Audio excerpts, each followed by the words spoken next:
नमस्कार, टीवी 9 भारतवर्ष देख रहे हैं आप। मैं हूं वरुण सुंदराल। अमेरिकी राष्ट्रपति डोनाल्ड ट्रंप ने एक बार फिर से बड़ा फैसला लिया है। H1B वीजा की फीस को बढ़ाकर $1 लाख कर दिया है। ट्रंप प्रशासन का कहना है कि आईटी कंपनियों ने इस वीजा सिस्टम का दुरुपयोग किया है और अमेरिकी नौकरियों पर खतरा पैदा किया है। लेकिन इस फैसले का भारतीय पेशेवरों, टेक्नोलॉजी सेक्टर और भारत अमेरिका संबंधों पर कितना गहरा असर होगा, इस पर बात करेंगे। इसके अलावा बात भारत और अमेरिका की व्यापार वार्ताओं पर भी करेंगे। चर्चा के लिए आज हमारे साथ जुड़ रहे हैं पूर्व राजदूत जेके त्रिपाठी जी। बहुत बहुत स्वागत सर आपका। धन्यवाद। डोनाल्ड ट्रंप जिस तरह से हम जिक्र करते हैं कि बहुत अनप्रिडिक्टेबल रहते हैं, और एक और उन्होंने बड़ा फैसला ले लिया है। फैसला यह है कि H1B वीज़ा की फीस उन्होंने अचानक से बढ़ा दी। जो $215 आई गेस थी, उसे $1 लाख कर दिया। यानी भारतीय रुपयों की बात करूं तो 80 लाख से ज़्यादा अब फीस हो चुकी है। 70% से ज़्यादा H1B वीज़ा का जो इस्तेमाल है वो भारतीय ही करते हैं। भारत के टेक एक्सपर्ट्स या जो पेशेवर हैं वो इसका इस्तेमाल करते हैं। तो आपको क्या लगता है कि अचानक से जो फीस में बढ़ोतरी की गई है, इसका असली मकसद क्या है? सबसे पहले आपके दर्शकों को नमस्कार करते हुए मैं ये कहना चाहूंगा कि देखिए, ट्रंप जो है वो अनप्रेडिक्टेबल है, और लेकिन अब उनके अनप्रेडिक्टेबिलिटी में एक चीज ये समझ में आ रही है कि वो एक प्रेडिक्टेबिलिटी है, वो ये कि वो हाई ग्राउंड से शुरू करते हैं, हाई डिमांड से शुरू करते हैं और धीरे धीरे नीचे उतरते हैं। जैसा आपने ट्रेड डील के बारे में और टैरिफ के विषय में देखा कि वो 25%, 50%, फिर कहते हैं 100%, फिर कहते हैं 90 दिन का टाइम देंगे। उसी तरह से यहाँ भी देखिए, यहाँ पर भारतीय कंपनियों के लिए ये परेशानी का सबब इसलिए है कि भारतीय कंपनियां 20 जो टॉप भारतीय कंपनियां हैं या जो भारत में रह के ऑपरेट कर रही हैं, अमेरिका में अपने सॉफ्टवेयर इंजीनियर्स को भेजती हैं, कुल मिला के 13,396 लोग अभी H1B वीजा पे वहां काम कर रहे हैं।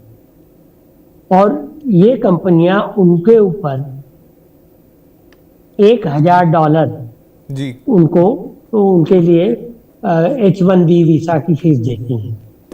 $1,000 प्रति व्यक्ति प्रति वर्ष।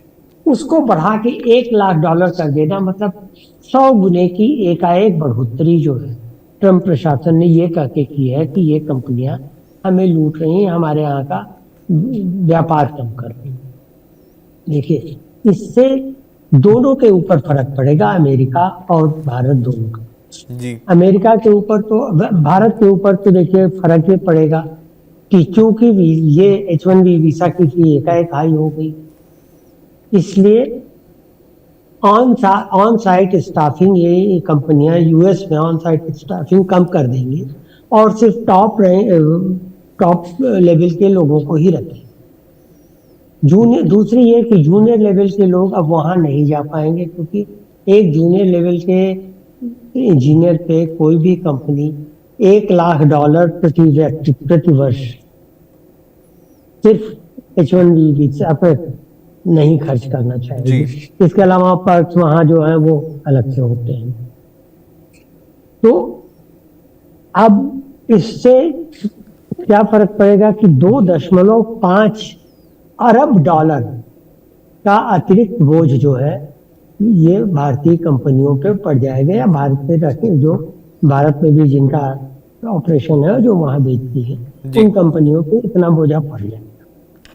फिर वो ये भी कर देंगे कि ऑफशोर जो है वो ऑफशोर स्टाफिंग एक्सेलरेट करेंगे, कि मतलब वहाँ नहीं, आप इंडिया में या कहीं और रह करके आप काम करें, और एक्सपेंड करेंगी ग्लोबल कम्युनिकेशन नेटवर्क को, ताकि ग्लोबल कम्युनिकेशन सेंटर्स को अपने, ताकि वो एक जगह से अगर ऑपरेट कर रही हैं तो एक जगह के बजाय 10 जगह 12 जगह में रहेगी, और डेवलपिंग नेशंस में वहां पे खर्चे निकाल लेंगी। और फिर इससे भारतीय कंपनियों में के मार्जिन पे प्रेशर पड़ेगा, क्योंकि जब एकाएक आप 100 गुना दे रहे हैं वीसा फी के लिए, तो आपका मार्जिन तो कम होगा, ये होगा ही। तो ये फर्क पड़ेगा। अमेरिका में क्या फर्क पड़ेगा? जो अब ट्रम्प सोच रहे हैं कि इससे अमेरिका में एकाएक एम्प्लॉयमेंट हो जाएगा। अब ट्रम्प ये नहीं समझ पा रहे हैं कि अमेरिका में यूनिवर्सिटी में पढ़ना एक लग्जरी होती है। आप कॉलेज स्कूल में 12th तक पढ़ लेते हैं, क्योंकि कई जगह फीस माफ होती, कई जगह गवर्नमेंट के स्कूल्स होते हैं या कम्युनिटी के स्कूल्स होते हैं। यूनिवर्सिटी में ऐसा कोई नहीं। यूनिवर्सिटी में वही पढ़ने जाते हैं जिनके माँ बाप के पास बहुत पैसा हो, या जो 3, 4, 5, 6 साल काम करके इतना पैसा बचा लेते हैं और तो वो शिक्षा के प्रति जागरूक होते हैं, तो वो जाकर के आगे यूनिवर्सिटी में नॉमिनेशन लेते हैं, एडमिशन लेते हैं। तो all of a sudden overnight आपको इतने सॉफ्टवेयर इंजीनियर तो नहीं मिल जाएंगे वहां, एक चीज। दूसरी चीज, जो मिलेंगे भी उनको आप कितना देंगे? अगर यहाँ एक सॉफ्टवेयर इंजीनियर के लिए आपने 1 लाख रुपया कर दिया है, यानी $99,000 पर ईयर आपने वो किया है, तो $99,000 पर ईयर पे आपको अमेरिका में एक व्यक्ति सॉफ्टवेयर इंजीनियर नहीं मिलेगा। बिल्कुल। क्योंकि आपको जो सॉफ्टवेयर इंजीनियर मिलेगा वहां, जैसे प्रति व्यक्ति कितना 88,000 या क्या प्रति व्यक्ति आया है, जो एवरेज है। सॉफ्टवेयर इंजीनियर्स पढ़े लिखे होते हैं, they demand higher salary, higher perks, higher benefits. आपको वहां ये कैसे एकाएक मिलेगा? ये ट्रम्प नहीं समझ पा रहे हैं। अभी समस्या यह है कि ट्रम्प की सारी चीजें बड़ी शॉर्ट टर्म गोल्स होते हैं जी। बड़ा दूरदृष्टि की उनमें कमी है, निकट दृष्टि से देखते हैं। यही वजह है कि आलोचक इस फैसले को रेकलेस मूव भी बता रहे हैं कि ये जिस तरह से आपने जिक्र किया कि शॉर्ट टर्म एक गोल है उनका, जो उनकी इमिग्रेशन पॉलिसी रही है, जो उनके पॉलिटिकल कैंपेन का भी हिस्सा था कि इलीगल इमिग्रेशन पर क्रैक डाउन करें। और जब ये इस एग्जीक्यूटिव ऑर्डर पर वो हस्ताक्षर कर रहे थे, तब भी उन्होंने ये कहा कि इससे जो है अमेरिका की जॉब्स प्रोटेक्ट होंगी और ये इंश्योर करेगा कि सिर्फ वही लोग आए जो हाईली स्किल्ड हों, बाकी कोई ना आए। लेकिन इस कदम का अमेरिका में चुनावी राजनीति या फिर इसे घरेलू दबाव से जोड़कर देखा जा सकता है क्या? क्या वो एक रीजन हो सकता है कि इस फैसले पर उन्होंने ये फैसला लिया? वो कोशिश ये कर रहे हैं ये दिखाने की कि मैंने जो चुनावी वादा किया था अपने मैनिफेस्टो में वो मैं पूरा कर रहा हूँ। इलीगल इमिग्रेशन हो, टैरिफ हो या जॉबलेसनेस हो अमेरिका में, वो एक दिखाने की कोशिश कर रहे हैं कि वो हर चीज को एड्रेस कर रहे हैं। लेकिन सवाल ये है कि जादू की छड़ी नहीं घुमा सकता अमेरिका, और अमेरिका की इकोनॉमी खुद अब ऐसी स्थिति में नहीं है कि वो खुद ही इतना बोझ वहन कर सके। वो कहते हैं कि ठीक है अमेरिकी जॉब को खा रहे हैं, लेकिन अमेरिकन के पास जॉब है कहाँ? कितने हाईली क्वालिफाइड कितने अमेरिकन हैं जी? कितने इंजीनियर्स हैं जो अमेरिकन हैं? अगर नहीं है तो आप ओवरनाइट उनको बना नहीं सकते।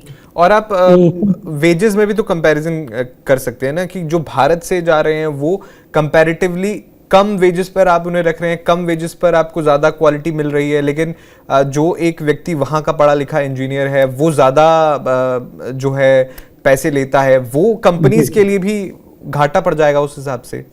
और अचानक से जी वहां पर तो कम है, ज्यादा पढ़े लिखे लोग कम हैं, और चूंकि कम है इसलिए उनकी डिमांड ज्यादा होगी। मार्केट के ट्रेंड के हिसाब से वो ज्यादा पैसा मांगेंगे जी। और वैसे भी अमेरिका में मिनिमम वेजेस की जो बात अभी मेरे ख्याल से $10.5 पर आवर है, कुछ ऐसा जो कैजुअल वेजेस। तो अगर आप 8 घंटा किसी से काम करा रहे हैं तो आप उसको $80-90 $100 के करीब दे रहे हैं जी मिनिमम। $100 का मतलब $3,000 पर मंथ, ये तो मिनिमम दे रहे हैं। जो स्किल्ड लोगों को उनको आप ज्यादा दे रहे हैं। जैसे मैं जानता हूँ मेरा बेटा वहां काम करता है, $12,000, मेरा कजन है $15,000। अब $12-15,000 में आप वहां कितने लोगों को पाए जी या पाएंगे भी तो कितने लोगों को आप वहां अफोर्ड कर सकते हैं अमेरिका में लोकल, बिल्कुल। जब ज्यादा नहीं, यहाँ ज्यादा इंजीनियर्स हैं इसलिए कम पैसे पे भी चले जा रहे हैं, वहाँ इंजीनियर्स कम है इसलिए वो अपनी अपने हिसाब से अपनी कंडीशन पे सैलरी या वेजेस डिमांड करेंगे। बिल्कुल। ये मुश्किल है। ऐसे ही इलीगल इमिग्रेशन, इलीगल इमिग्रेशन क्या है ये तो पहले आप डिफाइन कर लें। इलीगल इमिग्रेशन आप खुद ही डिफाइन नहीं कर पा रहे हैं। लोगों ने तो यहाँ तक कहा कि ट्रम्प के बाप दादा भी, ट्रम्प के दादा भी इलीगली आए थे, ट्रम्प की वाइफ के दादा भी इलीगली आए थे, तो उनको भी हटाइए। जी ये तो सवाल बनता है जी, लेकिन आप कुछ कह रहे हैं, कंप्लीट कर लीजिए।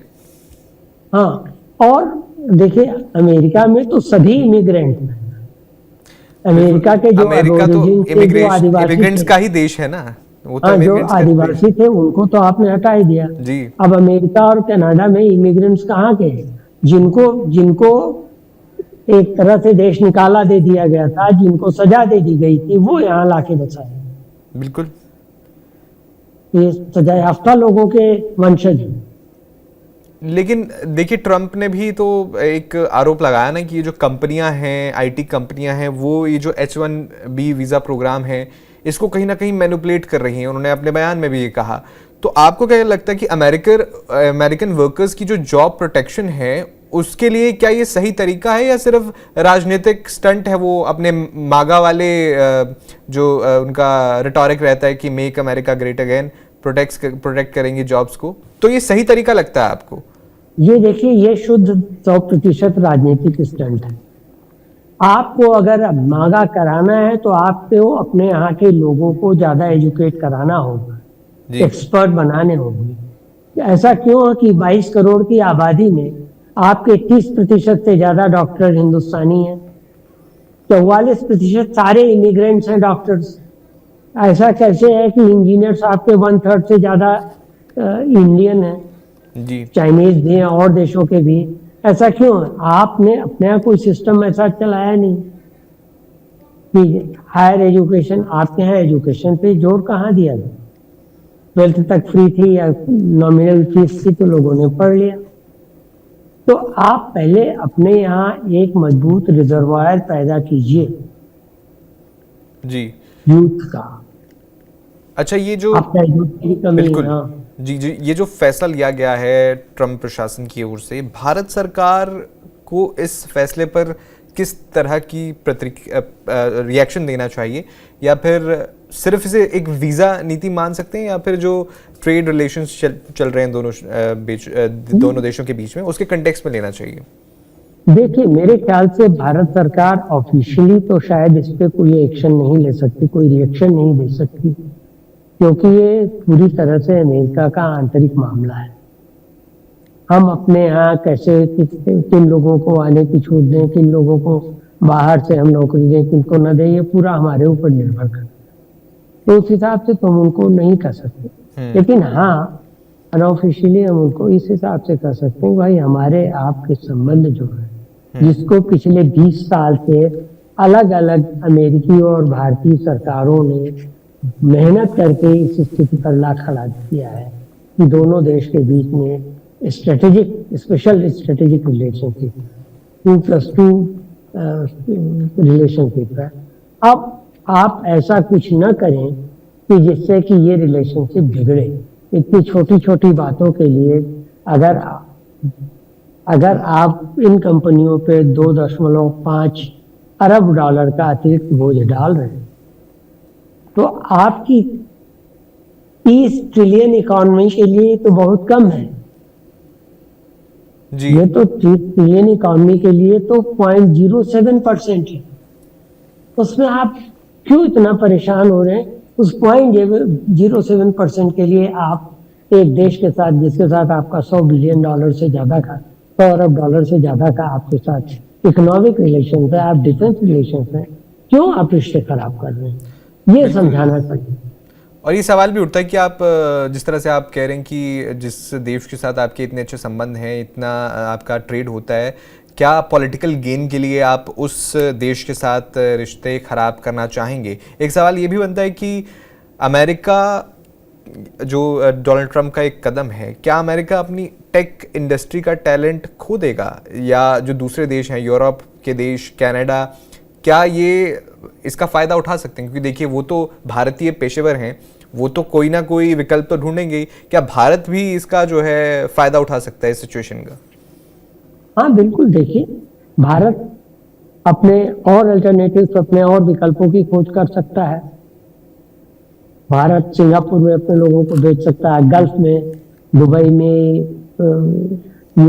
अबू धाबी में, शारजाह में, सऊदी अरब में, इजिप्ट में भारत अपने लोगों को भेज सकता है, हांगकांग में, रशिया में, यूरोप में कई देशों में भारतीय सॉफ्टवेयर इंजीनियर्स हैं, तो भारत भेज सकता है, लैटिन अमेरिका में भेज सकता है जी। लेकिन और क्योंकि सबसे ज्यादा इस कैटेगरी के लोग भारतीय अमेरिका में, इसलिए भारत पे कई जगह भेजने से इसका एक डोमिनो इफेक्ट भी पड़ेगा, एक स्नोबॉल इफेक्ट भी पड़ेगा।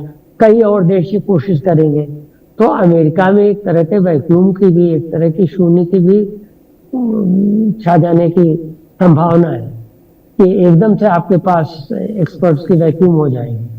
आप भारत से नहीं दे रहे हैं तो क्या आप पाकिस्तान से लेंगे, क्या आप ईरान से लेंगे? और ऊपर से एक सवाल ये भी बनता है ना त्रिपाठी जी, क्योंकि देखिए आप एक तरफ H1B वीज़ा प्रोग्राम में इस तरह के बदलाव कर रहे हैं, और आप जानते हैं कि 70% तक वो जो हैं पेशेवर वो भारत से ही आते हैं।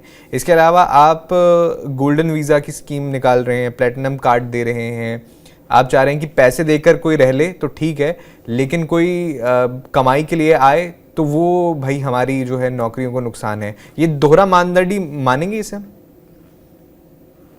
बिल्कुल। अब अगर यही जो गोल्डन वीजा के तहत ये लोग $10 लाख देकर जाते हैं और 20 साल रहते हैं, तो वो तो उनके लिए फायदेमंद है ना। $1 लाख हर साल देने के बजाय 20 साल में $20 लाख देने के बजाय $10 लाख दे करके आपने वीजा ठीक कर दी। तो और फिर जो दूसरे चैनल से लोग जाएंगे, जो $10 लाख दे के जाएंगे, वो क्या करेंगे? अगर उनके पास $10 लाख आप सिर्फ आपका गोल्डन वीजा लेने के लिए ही होगा, बिजनेस वीजा तो ऐसे आप दे ही रहे हैं बिजनेसमैन को, तो अगर $10 लाख जिसके पास होगा बिजनेसमैन होगा, बड़ा बिजनेसमैन होगा, और जो बड़ा बिजनेसमैन होगा उसको इस $10 लाख की क्या जरूरत है? वो जाकर के बिजनेस वीजा पे हर 2 महीने 3 महीने पे आया जाया करेंगे जी, उसको तो फायदा होगा। वो अगर साल में 4 बार भी चला गया, $500 का भी देकर के उसने $2000 साल में खर्चा किया, 20 साल में वो $40,000 खर्च करेगा, आप $10 लाख मांग रहे हैं, फायदा क्या उसको? क्यों रहने जाएगा? इसी मुद्दे पर आखिरी 2 सवाल है मेरे। एक तो ये कि क्या ये जो कदम है, जो अमेरिका की एक छवि है ग्लोबल टैलेंट हब की, उसको नुकसान पहुंचेगा? इसके अलावा एक और सवाल ये है कि अगर ये जो ट्रंप ने फैसला लिया है इसको अगले साल तक भी बढ़ा देते हैं, तो जो H1B वीज़ा प्रोग्राम है, कहीं ना कहीं उसका भविष्य खतरे में पड़ सकता है कि नहीं? देखिए, दूसरा सवाल जो आपका है कि हाँ, अगर H1B वीजा ये फीस लागू कर देते हैं तो भविष्य तो खतरे में पड़ेगा ही, क्योंकि लोग क्यों उतना, कंपनियां क्यों उतना खर्च करेंगी अपने एम्प्लॉइज पे, जब वो दूसरी जगह हांगकांग में, मकाऊ में, या रूस में, या यूरोप में कई देशों में अपने सेंटर स्थापित करके, लैटिन अमेरिका में वो काम कर सकते, कैरेबियंस में, क्यों ऐसा करेंगे?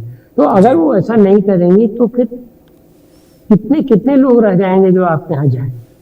तो आपके दूसरे सवाल का तो जवाब ये, पहला सवाल आपने क्या किया था मेरे दिमाग से, जो अमेरिका की छवि है कि ग्लोबल टैलेंट हब है, कहीं ना कहीं अपॉर्चुनिटी का देश है, उसको नुकसान पहुंचेगा इससे?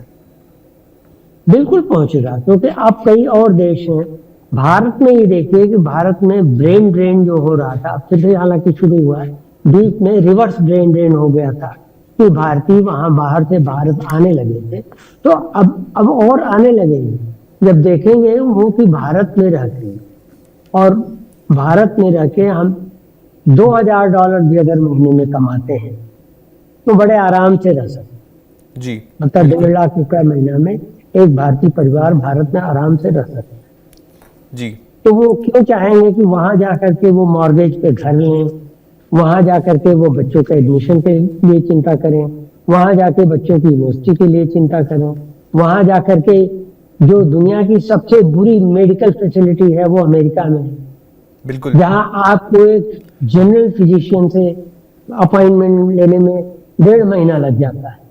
आप 1.5 महीना अपॉइंटमेंट लीजिए, 1.5 महीने बाद दिखाइए, तब तक शायद जो है बिल्कुल, वो अगर इंसेंटिव्स नहीं मिलेंगे तो भारतीय प्रोफेशनल शायद वहां जाना प्रेफर नहीं करेंगे, और ऐसा भी हो सकता है कि दूसरे देश क्यों करना। इसका जो है फायदा उठा सकते हैं। अगर भारत के लिए भी एक अपॉर्चुनिटी बनती है कि घरेलू ही ऐसा इकोसिस्टम बनाया जाए, स्टार्टअप इंडिया और इस तरह के जो प्रोग्राम हैं उनको अगर बूस्ट दिया जाए तो कहीं ना कहीं फायदा होगा।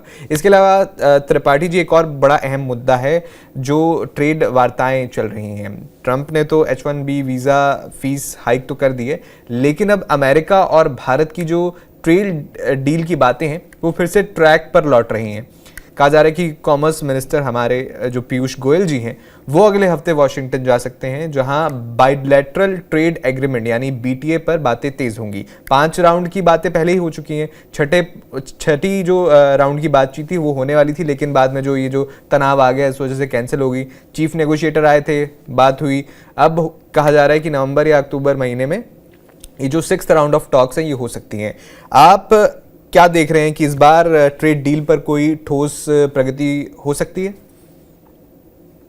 देखिए, बिल्कुल ट्रेड डील पे अगर ट्रंप के कुछ बड़बोले सलाहकारों को, जैसे पीटर नवारो जैसे लोगों को छोड़ दें, जिनको ट्रंप ने खुली छूट दे रखी है कि आप भारत के खिलाफ विश्वमन करते रहिए, जी अगर उनकी बात छोड़ दें तो देखा जाए तो अब ट्रंप को भी शायद ये समझ में आ गया है कि भारत के साथ रिश्ते अच्छे करने में ही उनकी भलाई है। क्योंकि अगर ट्रेड के रिलेशंस अच्छे नहीं होंगे तो डिफेंस रिलेशंस अच्छे नहीं होंगे, डिफेंस बिल्कुल। रिलेशंस अच्छे नहीं होंगे तो स्ट्रेटेजिक या पॉलिटिकल रिलेशन अच्छे नहीं होंगे, और पूरे एशिया में, इवन आप जापान को भी इंक्लूड कर लें तो चीन को के खिलाफ खड़े होने के लिए भारत के अलावा और कोई देश अमेरिका के पास नहीं है जिस पर निर्भर कर सके। इवन जी पाकिस्तान भी नहीं, उनको लॉलीपॉप दिखाया जा रहा है लेकिन पाकिस्तान का उसमें कुछ योगदान भी नहीं रहेगा। तो बिल्कुल। ऐसे में अब ट्रंप को समझ में आ गया है कि अगर भारत को साथ में लेना है चीन के खिलाफ तो ट्रेड के रिश्तों को सही करना होगा। अब इसमें क्या गिव एंड टेक हो सकता है, तो देखिए, एक तो चीज, जो 2 बड़े मुद्दे थे ट्रेड डील के, मैं अब रूस से तेल लेने की बात नहीं कर रहा हूँ, जो 2 बड़े मुद्दे थे जिसपे मामला अटका हुआ था, एक ये था कि वो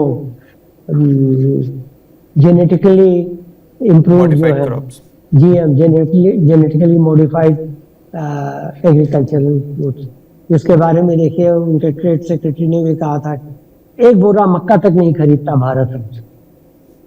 तो अब सवाल ये है कि इसमें देखिए यह है कि अगर हम उनकी बात मान करके उनके द्वारा भेजे गए सारे सरप्लस जो उनके पास अनाज होते हैं उसको लेंगे तो हमारे हम आजकल, अब हम जाकर के करीब करीब सेल्फ सफिशिएंट हुए हैं खाद्यान्न के मामले में।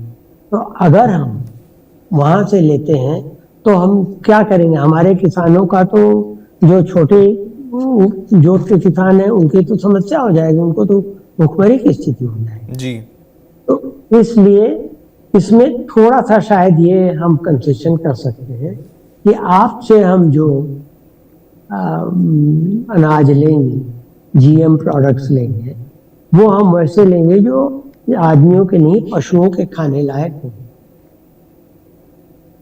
पशुओं के चारे में काम आए। जी लेकिन अब वो यहाँ ये भी देखना पड़ेगा कि हम ले तो आएंगे, लेकिन क्या हमारे सरकारी अधिकारी कर्मचारी, क्या हमारा पब्लिक डिस्ट्रीब्यूशन सिस्टम, क्या हमारे व्यापारी और क्या हमारी आम जनता ऐसी नहीं है कि वो उसको भी सस्ता होने की वजह से उसको भी अपने खाद्यान्न में शामिल करें जी या उनको बेचना शुरू करें ओपन मार्केट में। इस बिल्कुल पर जी। ध्यान दें। दूसरी चीज ये है जी कि जहां बताइए। तक डेयरी प्रोडक्ट है, डेयरी प्रोडक्ट में तो हम बिल्कुल कुछ नहीं कर सकते, कोई कंसेशन नहीं दे सकते, क्योंकि एक तो उनके डेयरी प्रोडक्ट जो होते हैं वो उन पशुओं से होते हैं, और सभी पशु वहां जो है उनको मांस आराम से खिलाया जाता है उनकी प्रोडक्टिविटी बढ़ाने के लिए। तो ऐसे में जो उनके दुग्ध होते हैं उनमें भी कुछ ऐसी चीजें आ जाती हैं जो कि हमें नहीं चाहिए, खासतौर से भारत में जहाँ की मांसाहार एक बहुत बड़ा मामला है, बहुत ज्यादा अच्छी दृष्टि से नहीं देखा जाता। हाँ, कुछ चीजें हम कर सकते हैं, और जैसे हमने भी किया है कि हम कभी कभी कहते हैं रॉ कॉटन, मतलब कपास, कपास पर इंपोर्ट जो है तो हम कहते रहते हैं, देखिए इंडिया ने कंसेशन कर दिया, कपास के इंपोर्ट पे हमने ड्यूटी खत्म कर दी। इसलिए हमने ड्यूटी खत्म कर दी है कि हम कपास, रॉ कपास हम सबसे ज्यादा अमेरिका से इंपोर्ट करते थे, 1.18 करोड़ डॉलर का। वो हमने ड्यूटी इसलिए कम कर दी है कि ड्यूटी कम होगी तो उसकी यहाँ पर लागत कम आएगी, यहाँ इंपोर्ट करने के बाद लागत कम आएगी, तो जो हमारे हथकरघा उद्योग हैं या जो हमारे अपरेल उद्योग हैं उनको वो लागत कम मिलेगी। फिर हमने जीएसटी कम कर दी, तो उनको 18 के बजाय 5% या 2% या 0% जीएसटी देनी होगी। फिर हम कह रहे हैं कि हैंड होल्डिंग करेंगे छोटी कंपनियों की, तो उससे क्या होगा कि उनकी ओवरऑल लागत में काफी फर्क पड़ेगा, प्रोडक्शन कॉस्ट में काफी फर्क पड़ जाएगा, काफी कम हो जाएगी, और उनको जो नुकसान हो वो उतना नहीं खलेगा जितना पहले खलता, 50% टैरिफ हो जाएगा। तो ऐसी कुछ चीजें कर रहे हैं, लेकिन और दूसरी चीज हम उनको ये भी लॉलीपॉप देंगे, मेरे ख्याल से दे रहे हैं कि भाई आप, अब आपने कहा भी है कि हम रूस से तेल खरीदना बंद नहीं करेंगे, लेकिन आपसे और ज्यादा तेल खरीद लेंगे। बिल्कुल, ये आपसे सारे बेट्स हम देने पड़ेंगे जी। हाँ, डिफेंस प्रोडक्ट ज्यादा खरीदेंगे। वैसे भी रूस से हमारे डिफेंस प्रोडक्ट जो है वो 49% पे आ गए हैं, और धीरे धीरे हम वो कर ही रहे हैं, डाइवर्सिफाई कर ही रहे हैं। जी तो इसलिए रूस से अगर हम अमेरिका से लेते हैं तो इसमें कोई बुराई नहीं है, क्योंकि मॉडर्न वॉरफेयर तो हमें करना ही। बिल्कुल। तो ये चीजें जो हैं, ये शायद ये इंसेंटिव दे करके हमको बना सकते।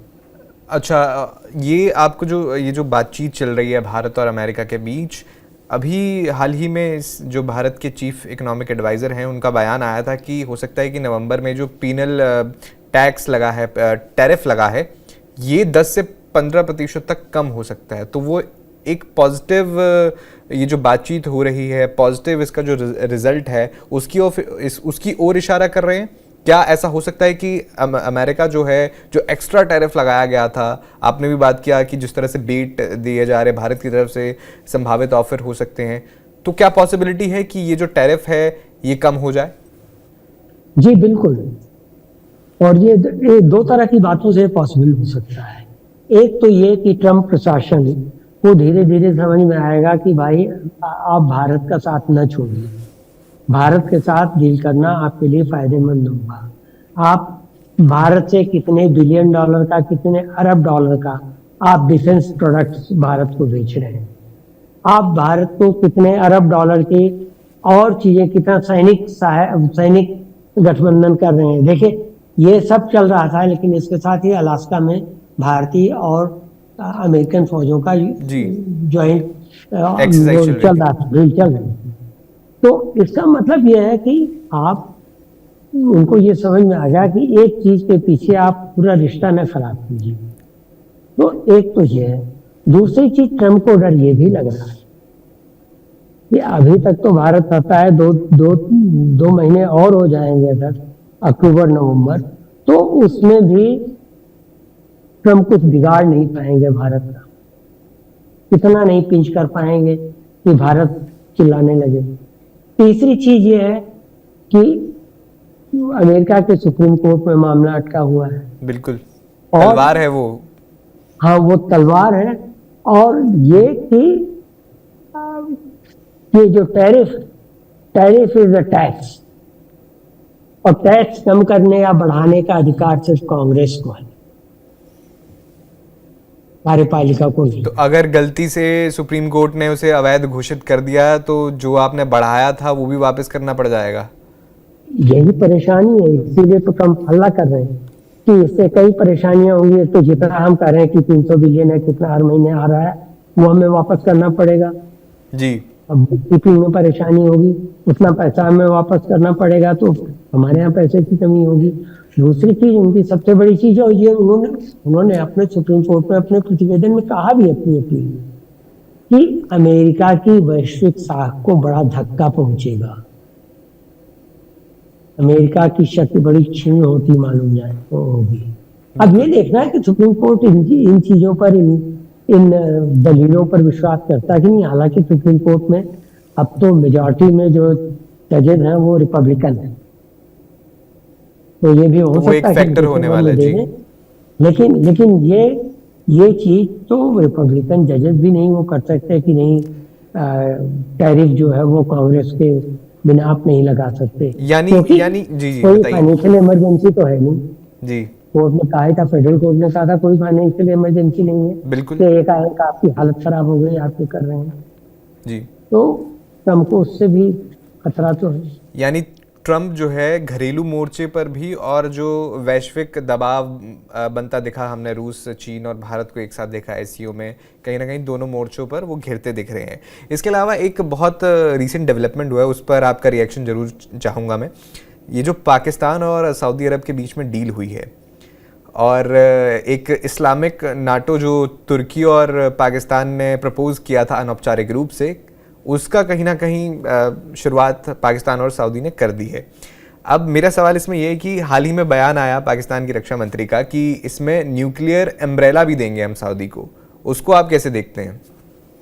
देखिए, अभी हालांकि उस डील की, उस एग्रीमेंट की पूरी बातें पब्लिक नहीं हुई, लेकिन जितनी पब्लिक हुई हैं या जितनी पब्लिक की गई हैं पाकिस्तान द्वारा, उनमें एक ये है बहुत महत्वपूर्ण कि दोनों में से किसी देश पर अगर किसी तीसरी पार्टी का आक्रमण होता है तो दूसरा सहयोगी जो है उस देश को बचाने के लिए निश्चित है कि पाकिस्तान तो होता है तो सऊदी अरब कितना बचाएगा। सऊदी के पास अपनी डिफेंस कैपेबिलिटी है, वो ये सवाल वहां पे भी रहता है। कैपेबिलिटी है, ये सिर्फ इसलिए किया गया है कि सऊदी अरब के पास न्यूक्लियर पावर नहीं है। और जिस तरह से इजराइल धमकियां दे रहा था कि हम जो है, जैसे उसने कतर में किया हम दूसरी जगह भी कर सकते हैं, तो यूएस पे तो भरोसा नहीं रहा अब किसी का कि वो अपने सहयोगियों को बचा पाए। लेकिन देखिए, मुस्लिम उम्मा में एकता नहीं, शिया, सुन्नी, अहमदी, वहाबी, बोहराज, इबादीज, सब में ये बटे हुए। अभी कल तक तो सऊदी अरब से ईरान के रिश्ते अच्छे नहीं थे, फिर बाद में रिश्ते अच्छे हुए चलिए चीन की वजह से। तो एक तो एका नहीं है, जितना एका है भी वो आईसी में आपने देखा, तो आईसी ने क्या कर कंडेम कर पाए जो अटैक था इजराइल का। जबानी जमा खर्च की, किसी भी मुस्लिम देश ने इतनी हिम्मत नहीं जुटाई कि कहे कि वो हम इसका मिलिटरीली हम इजराइल के खिलाफ प्रहार करें। और यूएई ने तो ये भी कह दिया कि चाहे वो वेस्ट बैंक पर कब्जा कर ले या कुछ भी कर ले, हम उसके साथ राजनयिक संबंध जो है नहीं तोड़ने वाले। ये मतलब जो उनके अधिकारियों ने सूत्रों के हवाले से कहा। और मिलिटरीली तो छोड़िए ही, जब मुस्लिम उम्मा जो है, मुस्लिम ब्रदर हो, गाजा के विस्थापितों को में से किसी एक को भी अपने यहाँ शरण देने को तैयार नहीं हुआ, तो आप कैसे उम्मीद कर सकते हैं कि सब मिलकर के इजराइल पे हमला कर देंगे और सफल हो जाएंगे? जी, ये पाकिस्तान की ये चाल है। पाकिस्तान की ये कोशिश है ये दिखाने की, पहले भी की गई थी जब सऊदी अरब उनकी बात नहीं मानता था। तो आपको याद होगा, पाकिस्तान, तुर्की और मलेशिया ने मिलकर एक पैरेलल संगठन, समानांतर संगठन बनाने की कोशिश की थी। मलेशिया गए भी थे, उससे पहले सऊदी अरब ने घुड़क दिया था, लोग चुपचाप अपने अपने दरबों में घुस गए। लेकिन अब पाकिस्तान ये कहते कि देखिए, हम एकमात्र न्यूक्लियर पावर है, तो अगर आपके ऊपर कुछ होता है तो हम न्यूक्लियर पावर से जवाब देंगे। जी। इसलिए और अगर हमारे ऊपर कुछ होता है तो आप, इससे एक फायदा पाकिस्तान को ये होगा कि पाकिस्तान को यूएस निर्मित हथियार सऊदी अरब के थ्रू मिल जाए, वाया सऊदी अरेबिया में। लेकिन वो तो पहले भी पाकिस्तान उसके जो डिफेंस इक्विपमेंट्स है वो ज़्यादातर पहले अमेरिका के थे, हालांकि अब चीन का जो है बहुत प्रभाव वहाँ पे पड़ गया है।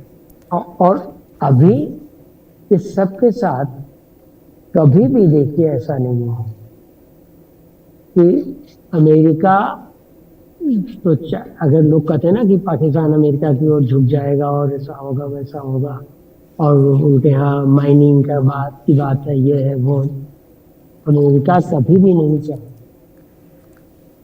चीन कभी भी नहीं चाहेगा कि पाकिस्तान उस तरफ जाए। बिल्कुल। एक छोटा सा आखिरी सवाल मेरा इसी पर रहेगा कि पाकिस्तान अपनी रक्षा करने में सक्षम नहीं रहा था। हमने ऑपरेशन सिंदूर में देखा किस तरह से भारतीय सेना के पराक्रम से उनके एयरबेसेस तबाह हो गए। जो अपनी सुरक्षा करने में सक्षम नहीं है वो सऊदी को सुरक्षा दे पाएगा? नहीं कर पाएगा, सऊदी की तो नहीं कर पाएगा, सऊदी उसकी सुरक्षा करने ही गरीब हो जाएगा। चलिए ठीक है। चलो, बहुत बहुत शुक्रिया जेके त्रिपाठी जी, हमेशा आपके साथ कॉन्वर्सेशन बहुत इंटरेस्टिंग रहती है। बहुत बहुत धन्यवाद आपका TV9 के साथ जुड़ने के लिए।